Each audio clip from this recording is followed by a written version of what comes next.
ओम शांति। आज हमारी परम आदरणीय, परम श्रद्धेय, ममता की मूरत, ज्ञान रत्नों की खान, आदरणीय प्रकाशमणि दादी जी का 14वें पुण्य स्मृति दिन पर उनकी शिक्षाएं, मधुर स्मृतियों को याद करते हुए जैसे हर एक बात नैनों के सामने तरोताजा हो जाती है।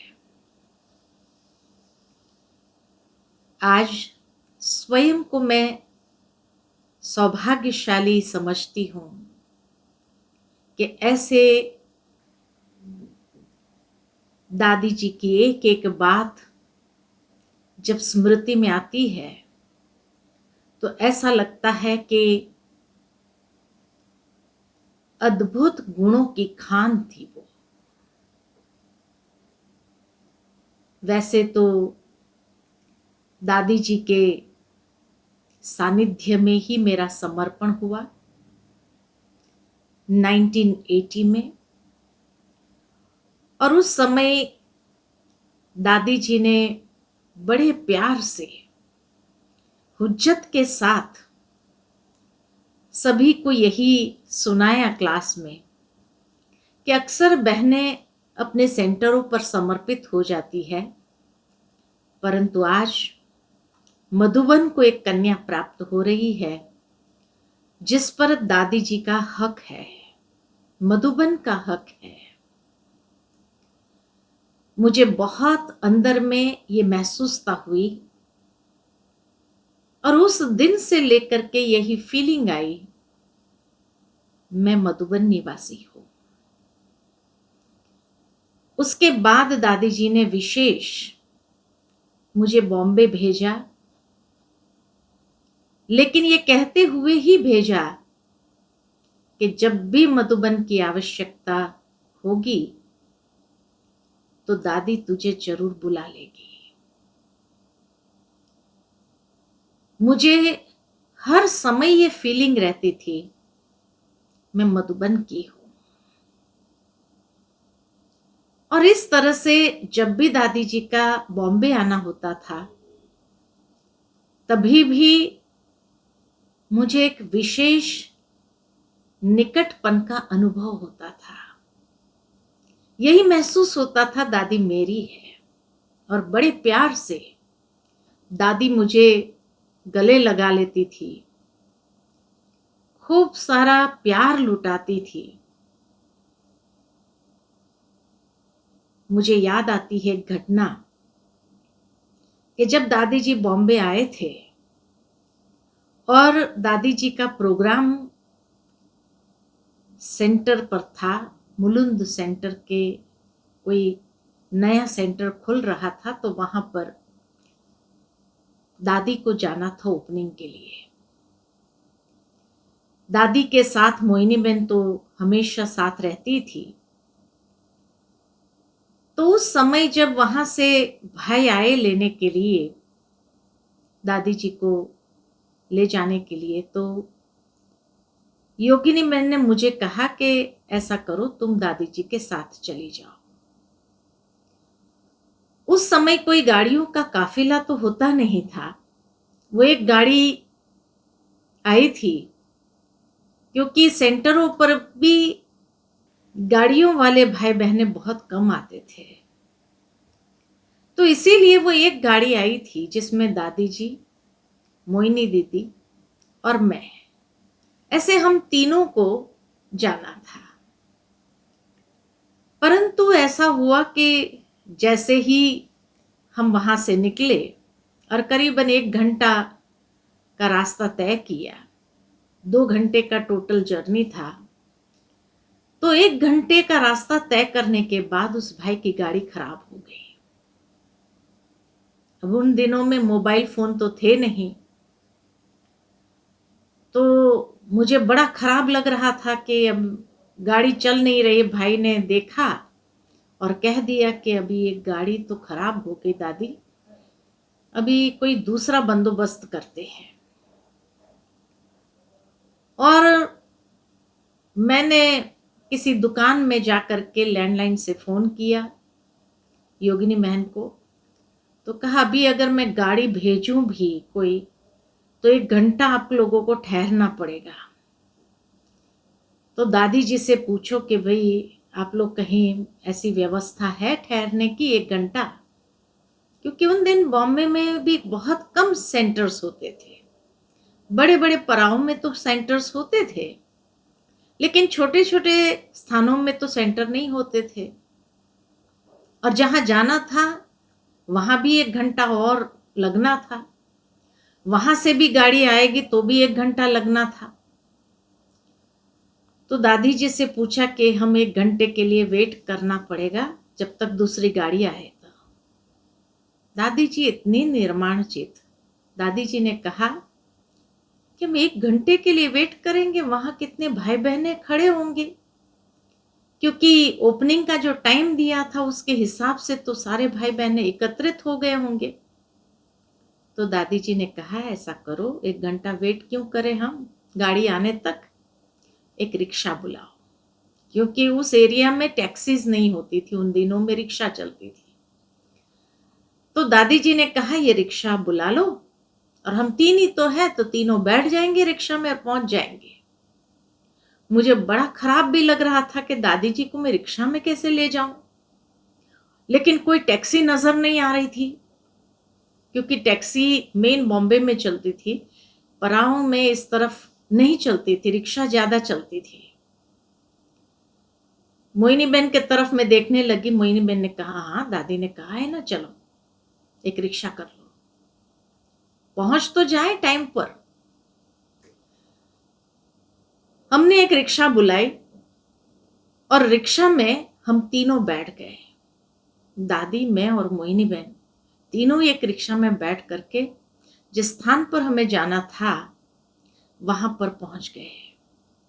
सभी लोग तो इंतजार कर रहे थे कि दादी अभी बाय रोड कार में आ रही है, लेकिन जब रिक्शा से उतर करके हम सभी को देखा, सभी आश्चर्यचकित हो गए थे। लेकिन उस समय मैंने दादी जी की यह निर्माणता देखी कि दादी जी को यह भी नहीं कि भाई दूसरी गाड़ी आने तक हम वेट करें, ये दादी जी को ज्यादा चिंता थी। इतने भाई बहने इकट्ठे हो रहे हैं और हम कितना समय लेट पहुंचेंगे, 1 घंटा गाड़ी आने तक रुकेंगे और 1 घंटा जाने 2 घंटा हमें रुकना पड़ेगा, इतना टाइम वेस्ट क्यों करें, समय पर पहुंच जाना ही उचित रहेगा। और उसके लिए दादी रिक्शा में बैठ करके हमारे साथ चली। ये दादी जी की निर्माणता हमने उस वक्त अनुभव किया। तो इसलिए कहा कि दादी जी को कभी भी ये फीलिंग नहीं थी कि मैं एडमिनिस्ट्रेटिव हेड हूं, ये अहंकार दादी जी के अंदर कभी नहीं देखा। दादी का जो स्लोगन था, निर्माण, निर्माण और निर्मल वाणी, ये प्रैक्टिकल दादी जी की अपनी धारणा थी। वो चीज ने मुझे इतना प्रभावित किया था, और उस दिन से लेकर के इस चीज को मैंने भी अपने जीवन के अंदर, कि अगर दादी जी इस तरह से आ जा सकती है और कर सकती है और कार्यक्रम को महत्व देती है कि बाबा के इतने बच्चे बैठे होंगे, कोई धूप में बैठा होगा, कोई कहाँ बैठा होगा, इससे तो समय पर पहुंच जाना ही उचित रहेगा। उसके बाद जब मैं हैदराबाद गई, जहां ब्रह्मा कुमारीज के द्वारा पहला मैनेजमेंट सेंटर खुला था, तो उस मैनेजमेंट सेंटर के ओपनिंग पर परम आदरणीय दादी जी पहुंचे थे। और जब उसका ओपनिंग किया तो उस समय ओपनिंग करने के बाद दादी जी ने मुझे बिठाया और कहा कि देखो ये कंपनी वाले लोग हैं और इनके अपने नजरिया होते हैं, तुम अपने जीवन को ऐसा आदर्श बनाना क्योंकि तुम्हें बाबा का नाम वाला करना है। और इसीलिए अपने जो नियम सिद्धांत है उसको भी कायम रखते हुए, उनकी जो भी बातें हो या उनके जो भी तरीके हो, उसमें हमें अपने आप को ढालना नहीं है। और बहुत प्यार से दादी जी ने जैसे आशीर्वाद देते हुए वहां से गए। मधुबन पहुंच करके दादी जी ने एक पत्र लिखा मुझे, जो पत्र आज भी मेरे पास है। और दादी जी ने यही कहा कि देखो, ये जो बाबा का मैनेजमेंट सेंटर खुला है, ये मत समझना कि बॉम्बे से खुला है, ये मधुबन से खुला है। और मधुबन ने तुमको यहां बिठाया है, बाबा ने तुमको बिठाया है यहां पर। और इसीलिए तुम्हें कभी भी कोई भी चीज की आवश्यकता हो या कोई भी बात ऐसे करनी हो तो तुमने संकोच होकर के दादी के पास आ सकती हो, दादी से बात कर सकती हो। मना कभी भी हमें ये फीलिंग नहीं होने दिया कि हमको कहीं अकेले में दादी ने छोड़ दिया और हम कैसे करेंगे, क्या करेंगे। लेकिन हर वक्त हमें यही महसूस होता था कि हम मधुबन के तरफ से हैदराबाद के इस मैनेजमेंट ट्रेनिंग सेंटर में हैं। और इसलिए निरंतर ये अनुभव करते थे जैसे दादी जी की शुभ भावनाएं, आशीष हमारे साथ है। और इसलिए जो है वहां कोई भी कार्यक्रम करते थे तो हमें हर वक्त ये स्मृति रहती थी कि हमें बाबा का नाम वाला करना है। बाबा ने एक नई सेवा का द्वार खोला है और उसके लिए अगर दादी ने हमें निमित्त बना करके यहां रखा है तो जरूर बाबा का इसमें कुछ न कुछ विशेष कार्य समाया हुआ होगा। तो हर वक्त हमें दादी जी का जैसे ब्लेसिंग्स महसूस होता रहा और सदा ये फीलिंग आती रही कि दादी जी हमारे साथ है। उसके बाद जब मैं हैदराबाद से ही एक ग्रुप को लेकर के गई माउंट आबू शिविर के निमित्त, तो जैसे ही हमने द्वार से प्रवेश किया, पता नहीं एक अलग सी फीलिंग मुझे आ रही थी। खास करके जब मैं ट्रेन से हम आबू रोड पहुंचे और आबू रोड से माउंट जब बस में जा रहे थे, पता नहीं ये दृश्य देखते हुए मुझे अंदर में ऐसे ख्यालात आ रहे थे कि दादी जी को भी जब बाबा ने बुलाया था 1969 में और दादी जी को कहा कि भाई आपको ये कारोबार संभालना है, तो दादी जी ने कभी पीछे मुड़ करके ये नहीं कहा कि बाबा मेरा सेंटर है, मेरी ये सेवाएं हैं, मैं किसी को सौंप कर आती हूं, कुछ नहीं। और इतनी समर्पित बुद्धि होकर के दादी ने बाबा की हर बात को सिर माथे करके स्वीकार किया। उस दिन जब हम भी माउंट चढ़ रहे थे, सारे दृश्य प्रकृति के जो हरियाली थी उसको देखते हुए मन में यही संकल्प आया कि मान लो कि मुझे भी दादी जी अगर कहे कि तुम्हें यहां रहना है तो मुझे क्या करना चाहिए। क्यों ये विचार आ रहे थे मेरे मन के अंदर मुझे पता नहीं, लेकिन जैसे जो होनी होती है वो जैसे पहले से ही वो संकल्प मन के अंदर आरंभ हो जाते हैं। तो मेरे मन में यही आया कि जैसे दादी जी ने किया ऐसे ही मुझे भी करना है। और इसीलिए जैसे ही मैं गेट में प्रवेश हुई ग्रुप को लेकर के और शशिबेन के ऑफिस में गई, दादी जी आंगन में बैठे थे और दादी जी ने हाथ के इशारे करते मुझे बुलाया और बुलाकर पूछा, कितने दिन के लिए आई हो?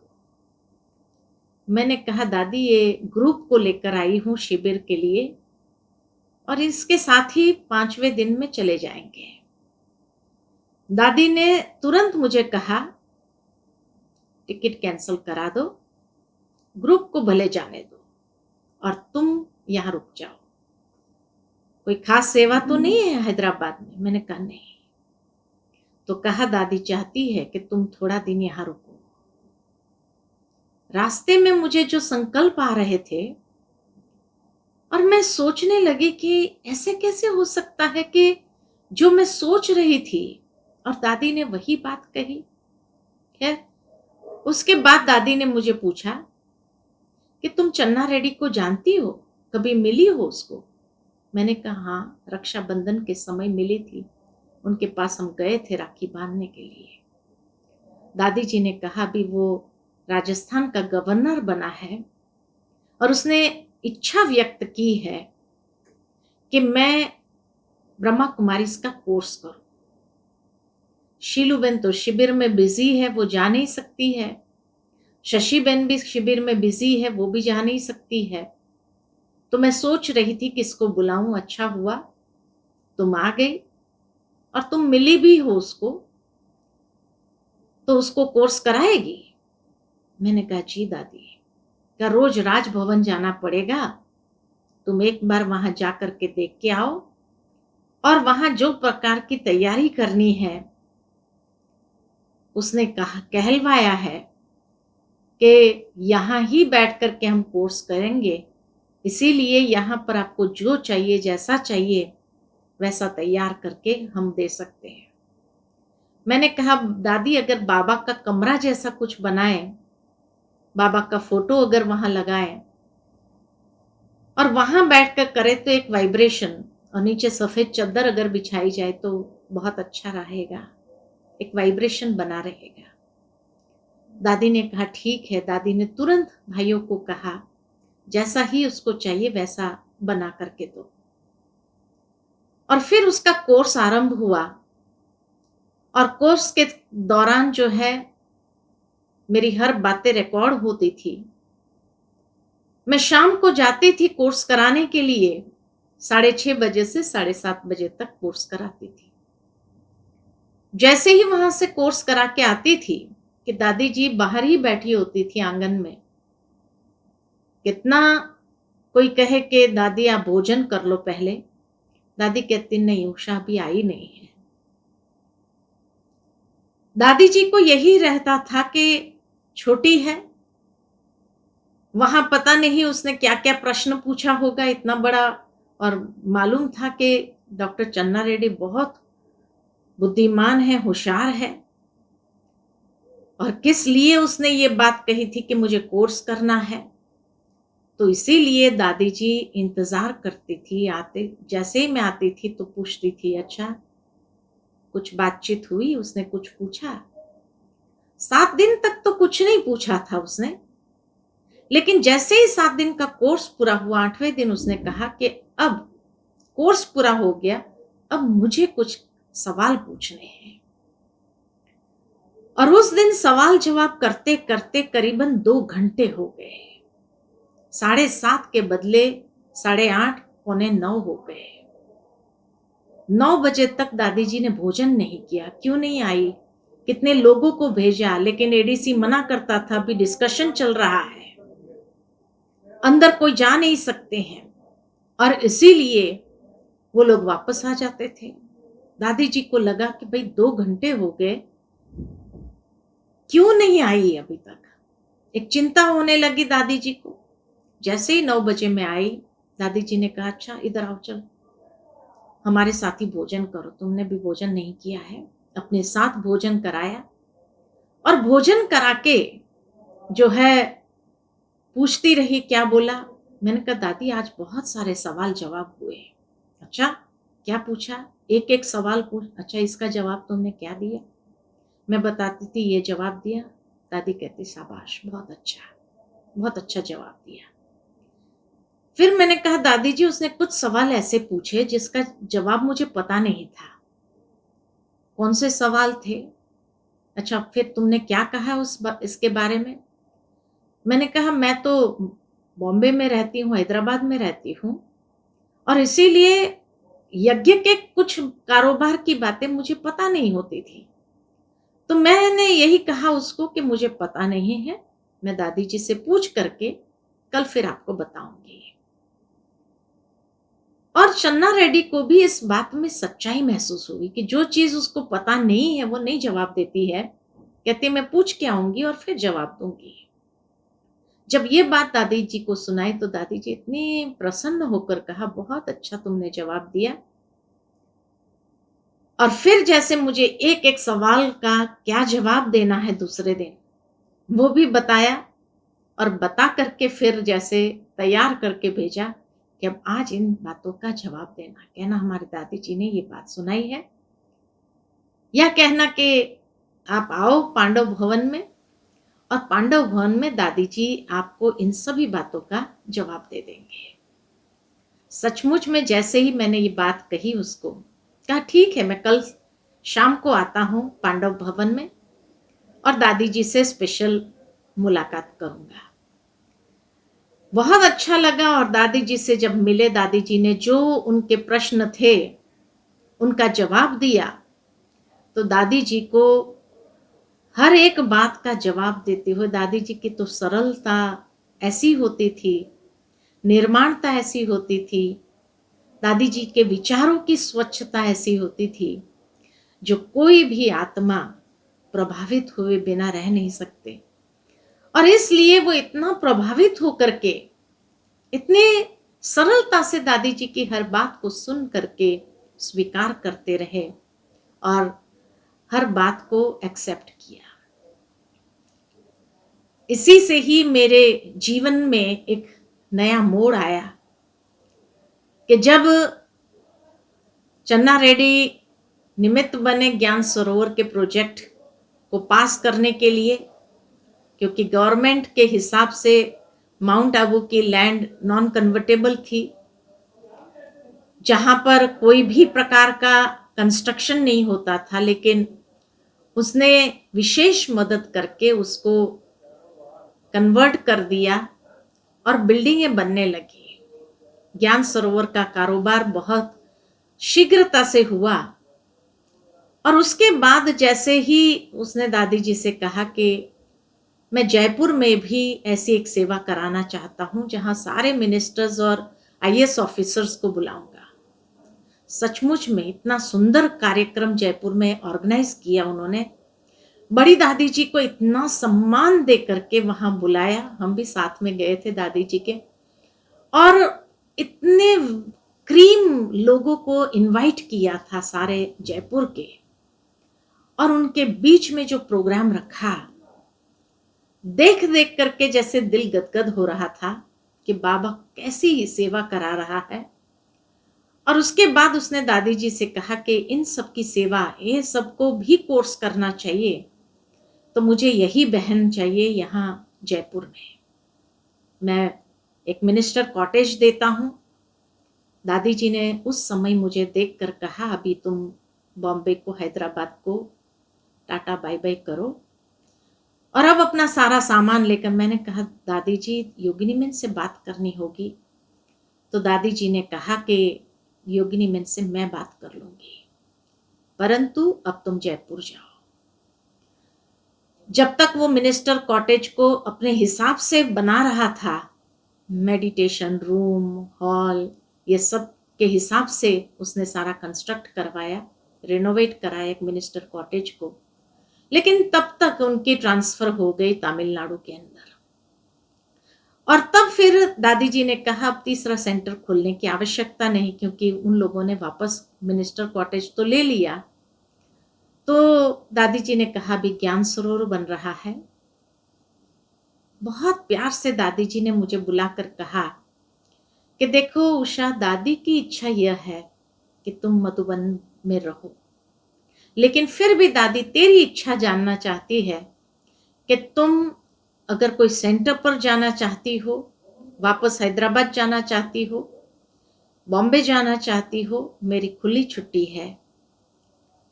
लेकिन दादी की इच्छा ये है कि तुम मधुबन में रहो, क्योंकि अब एक शीलू पहुंच नहीं सकती है, और ज्ञान सरोवर बनने के बाद तो यहाँ सेवा का स्वरूप भी बदल जाएगा, बहुत विशाल हो जाएगा। तो हमें ऐसी योग्य टीचर यहाँ चाहिए। मेरे मन में आया कि दादी जी एडमिनिस्ट्रेटिव हेड है, वो चाहे तो हमें ऑर्डर कर सकती थी कि अब तुम यहाँ रहो, तेरे को कहीं जाना नहीं है। लेकिन फिर भी दादी इतना निर्माण होकर के मुझे पूछे, तेरी क्या इच्छा है, सेंटर पर रहना है या मधुबन निवासी बनना है? मैंने कहा, दादी आपकी इच्छा बाबा की इच्छा है, और इसीलिए मुझे कोई आपत्ति नहीं है मधुबन निवासी बनने में। सचमुच दादी जी ने जैसे ही ये बात सुनी तो इतना प्यार से मुझे गले लगा करके इतना प्यार दिया, और दादी जी ने कहा कि तेरे को हमने ही भेजा था बॉम्बे, तुम तो है ही मधुबन की, और इसीलिए दादी जी भी यही चाहना रखती है कि तुम मधुबन में रहो। लेकिन हाँ, मधुबन में रहने के लिए एक बेहद का घर है, बेहद की भावनाओं के साथ यहाँ रहना होगा। सेंटर छोटा सा स्थान है, वहां जो बातें आती है और यहाँ जो बातें आएंगी, उसके लिए दादी तेरे को पहले ही सतर्क करती है। ये भाइयों का घर है, बहुत सी बातें आ सकती है, लेकिन कोई भी बात हो तुम आकर के मुझे सुना सकती हो। और सचमुच कदम कदम पर जैसे दादी जी ने अपना वरद हस्त रखा, हर समय मुझे आगे बढ़ाने का, जैसे दादी जी ने अपनी जिम्मेवारी समझी, चाहे वो मैनेजमेंट ट्रेनिंग हो, चाहे वो शिविर का कार्यक्रम हो, चाहे कोई भी सेवा हो, दादी जी जैसे उस सेवा के लिए हमेशा हुज्जत से बुलाती थी, कहती थी, देती थी कि नहीं तुम्हें करना है, तुम्हें यहाँ जाना है, ये सेवा करनी है। और मुझे बहुत खुशी होती थी इसी बात की कि डायरेक्ट दादी जी के छत्र छाया में जो प्रोग्रेस मेरा हुआ, हर तरीके से दादी जैसे आगे बढ़ाने की भावना रखती थी। दादी जी जब देखती थी कि किसके अंदर कौन सी विशेषता है, और उस विशेषता को देखते हुए उसको आगे बढ़ाने के लिए जैसे ही डायरेक्शन देती थी, तो बस उस डायरेक्शन के आधार पर चलते हुए प्रतिदिन आगे बढ़ना, हर कदम में प्रोग्रेस अनुभव करना, आध्यात्मिक जीवन के अंदर उन्नति का अनुभव करना, ये हमने दादी जी से जैसे वरदान के रूप में प्राप्त किया। और इसीलिए मधुबन आने के बाद विशेष सेवाओं के निमित्त दादी ने बनाया, चाहे मैनेजमेंट ट्रेनिंग को लेकर के मैनेजमेंट की जो सेवाएं होती थी, मधुबन से अनेक कंपनीज में भेजने का कार्य दादी जी का जैसे एक विशेष प्रेरणा रहती थी। और जब भी कोई ऐसा इनविटेशन मिलता था और दादी जी को कहते थे, तो भी जैसे दादी बहुत खुशी से हमें छुट्टी देकर के भेजती थी। जब भी कोई शिविर का ग्रुप आता था दादी जी से मिलने के लिए, तो उस शिविर के ग्रुप में भी ये महसूस करते थे हम कि उस शिविर के ग्रुप में जब बैठते थे तो दादी जी हमें कभी भी नाम से नहीं पुकारती थी।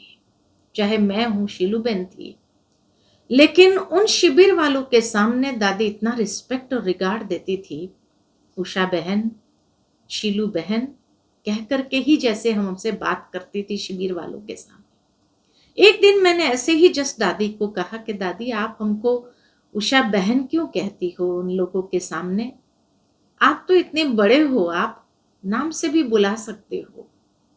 दादी ने कहा, नहीं, जो कर्म मैं करूंगी मुझे देख सब करेंगे, और इसीलिए तुम लोगों के प्रति इनकी भावनाएं होती है, उनका रिगार्ड होता है। तो उस रिगार्ड को बनाए रखने के लिए हमें भी वैसे ही कहना होता है। कहने का भावार्थ के दादी जी हमेशा इस बात का भी ध्यान रखती थी कि जो शिविर वालों को आपने शिविर कराई, उनका आपके अंदर कितना भाव है। हम खाली नाम लेकर के करेंगे तो उस भाव को कहीं ना कहीं तोड़ने का काम करते हैं। इसीलिए दादी उनके सामने हमें इतना ही रिस्पेक्ट रिगार्ड देती थी और उससे उनके अंदर भी इतना रिस्पेक्ट रिगार्ड कि इतनी बड़ी संस्था की हेड, वो आप लोगों को भी, इन शिविर वालों ने हमें कहा भी इस बात को कि इतनी बड़ी संस्था की हेड और वो आप लोगों को, उषा बहन, शीलू बहन, इतना रिस्पेक्ट रिगार्ड देते हैं, ऐसा हमने कभी किसी संस्था में नहीं देखा। तो इसीलिए आप लोग जो कहते हो उसकी प्रैक्टिकल जीवन में धारणा है, ये हमने यहां पर देखा और कहीं नहीं देखा कि जहां आपकी हेड इतनी निर्माण हो तो नेचुरल है कि वो धारणाएं आप लोगों के जीवन में भी हमें देखने को मिलती है। बातें तो अनेक है, एक एक बात के लिए भी आज दादी जी की याद आती है। अनेक ऐसी घटनाएं हैं जिसका स्मरण करते हुए ऐसा महसूस होता है कि सचमुच बाबा ने इसीलिए शायद आगे के एडवांस पार्टी के कार्य में भी विशेष तेजी लाने के लिए दादी जी को ही चुना और अपने साथ ले लिया। लेकिन आज अगर दादी जी प्रैक्टिकल में यहाँ होते थे तो नेचुरल है कि इस संस्था को और भी ऊंचाइयों पर जो पहुंचाया है और भी प्रत्यक्षता के लिए दादी जी जरूर निमित्त बन जाती थी। और ये कार्य सारे विश्व के अंदर जिस तरह से दादी जी के नेतृत्व में दिन दुगुना रात चौगुनी बढ़ता रहा, ऐसे ही आगे बढ़ता रहे। अच्छा, ओम शांति।